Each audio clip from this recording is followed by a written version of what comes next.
The Chamkar Svay Waterfall is a natural resort with a total area of 84 hectares, located in Sre Sate Village, Chey Commune, Samlot District, Battambang Province, 61 kilometers from the provincial capital. The resort is a prominent tourist destination in Battambang Province, with many visitors coming to visit during the holidays. This is according to the Battambang Provincial Tourism Department. The Provincial Tourism Department said that tourists who come here can relax and enjoy the fresh, new atmosphere with the scenery of the lush forest, combined with the clear water of the Chhweng River at the foot of the mountain.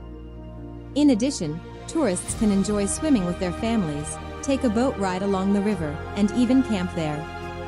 It is also worth noting that during the 5-day New Year holiday, Battambang Province received a total of 133,349 tourists. Of these, the vast majority were domestic tourists, reaching 132,524, while international tourists were only 825.